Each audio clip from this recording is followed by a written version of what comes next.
வணக்கம் நண்பர்களே, உங்களோடு நான் ஏஎஸ் டெய்லர். வாங்க இந்த பேட்ஜு எப்படி ரெடி பண்ணுறதுன்னு நம்ம இன்றைக்கி பார்க்கலாம். நண்பர்களே, நம்மளுக்கு எந்த அளவுக்கு வேணுமோ அந்த அளவுக்கு அந்த சைஸ் வெட்டிக்கலாம். உங்களுக்கு ப்ளவுஸில் பேக் சைடு கையில் எந்த அளவுக்கு வேணுமோ அந்த அளவுக்கு நீங்கள் வெட்டி எடுத்துக்கலாம். பாருங்கள், அந்த அளவுக்கு நீங்கள் வெட்டி எடுத்துக்கோங்க. அளவெல்லாம் கிடையாது. வாங்க இப்போ நம்ம தைக்கலாம். ஃபஸ்ட்டு ப்ளவுஸுக்கு நம்ம கழுத்துக்கு எடுக்கிற மாதிரி கிராஸ் பீஸு எடுத்துக்கோங்க. அப்படியே அந்த மேல் பக்கமாக வச்சுக்கோங்க.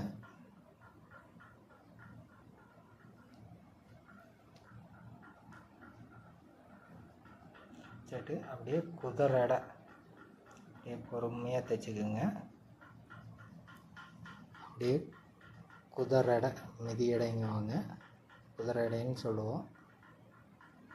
அப்படியே ஓரமாக பொறுமையாக அந்த ரவுண்டை திருப்புங்க. அந்த ரவுண்டுக்கு தகுந்த மாதிரி அந்த கிராஸ் பீஸை கொடுங்க. நம்ம சேனல் இப்போ தான் ஆரம்பிச்சிருக்கோம். சப்போர்ட் பண்ணுங்கள், லைக் பண்ணுங்கள், சப்ஸ்கிரைப் பண்ணுங்கள். நம்ம சேனலில் அடுத்து தொடர்ந்து நிறையா வீடியோஸ் ஸ்டிச்சிங் சம்மந்தமாக நான் போட போகிறேன். பாருங்கள், ஏதாச்சும் சந்தேகம் இருந்தால் கமெண்ட் பண்ணுங்கள், நான் ரிப்ளை பண்ணுறேன். அப்படியே ஓரமாக தைச்சிக்குங்க. தைச்சிட்டு பொறுமையாக தைச்சிட்டு வாங்க. அப்படியே அதையே அந்த மின் சைடு எடுத்து விட்டுட்டு அப்படியே பொறுமையாக தைச்சிட்டு வாங்க.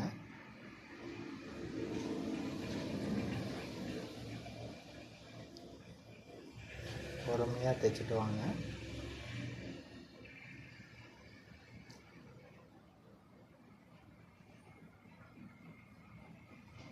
அவ்வளோதான். இந்த சைடு திருப்பி அதை நேராக வெட்டிக்கிங்க. பாருங்கள், ஒரே மாதிரி உள்ள தையல் போட்டிருக்கோம். அப்படியே திருப்பிக்கிங்க. திருப்பிட்டு அந்த பேட்ச் உள்ளே போகிற மாதிரி பைப்பிங் நல்லா ஃபுல் சைடு வர்ற மாதிரி பேட்சை நல்லா திருப்பிக்கிங்க. திருப்பி எடுத்து விட்டுக்குங்க. ஃபஸ்ட்டு இப்படி மடக்கி தைச்சிட வேண்டாம். மேலே கொஞ்சம் கேப் விட்டு அப்படியே தைங்க. அந்த மேலே பைப்பிங் மேலேயும் தையல் போட்டுறாதீங்க, அந்த கேப்லேயே போடணும். கீழே ரொம்ப தள்ளி வந்துடக்கூடாது, பார்த்தா நல்லா இருக்காது. அப்படியே கையை வச்சு கீழே எடுத்து விட்டுக்குங்க. அப்படியே பொறுமையாக தைச்சிட்டு வாங்க. கையை வச்சு நல்லா பின்னாடி எடுத்து விட்டுக்குங்க.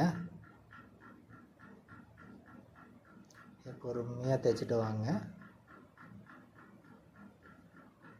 இந்த வீடியோ பிடிச்சிருந்தால் லைக் பண்ணுங்கள்.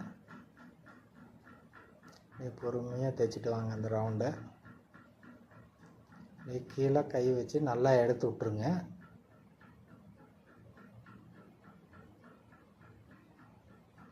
பொறுமையாக தைச்சிட்டு வாங்க. அப்போ தான் அந்த கேப்பில் கரெக்டாக நம்ம தையல் விழுகும். அதை நல்லா மடிச்சுக்கோங்க. பாயிண்டாக மடிச்சுட்டு லைட்டாக உள்ள கொஞ்சம் அந்த பிசுறு வர்றாத அளவுக்கு லைட்டாக இன்னொரு படி மடிச்சுக்கோங்க. அப்படியே தைச்சி எடுத்துருங்க. அவ்வளோதான், நம்ம நீட்டாக தைச்சாச்சு. அப்படியே உள்ளே இருக்கிற பிசுரை கட் பண்ணி விட்டுக்குங்க.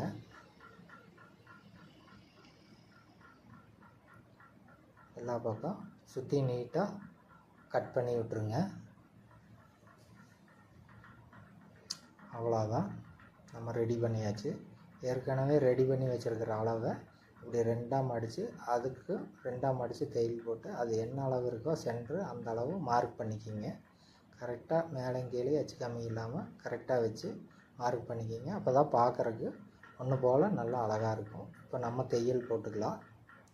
அப்படியே ஃபஸ்ட்டு வந்து அப்படியே திருப்பி ஒரு தையல், அப்படியே திருப்பி அப்படியே ஒரு தையல். இதாட்டம் 4 டைம் தைங்க. அப்படியே பக்கத்தில் சென்டராக மடித்து பார்த்துக்குங்க அது கரெக்டாக இருக்குதுன்னு. அப்படியே பக்கத்தில் அப்படியே தையல் அதே அளவுக்கு போட்டுக்குங்க. அதே மாதிரி 4 டைம் போடணும்.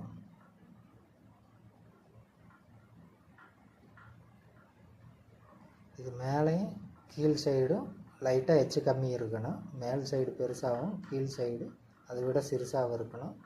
3ஆவதாக நம்ம போடுற தையல் அதை விட இன்னும் கொஞ்சம் சிறுசாக இருக்கணும். அவ்வளோதான். இந்த மாதிரி தைச்சி எடுத்துக்கோங்க.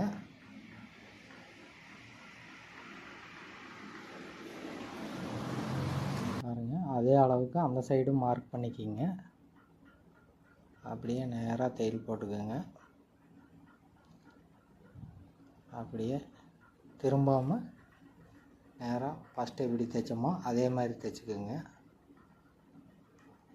எல்லா பக்கம் 4 தையலாக போடுங்க. அப்போ தான் பார்க்கறக்கு நல்லாயிருக்கும். அப்படியே பக்கத்துலேயும் கடைசியாக என்ன அளவு வச்சோமோ அதே அளவு அந்த கடைசியிலையும் வச்சுக்கோங்க. அவ்வளோதான், நீட்டாக தைச்சாச்சு.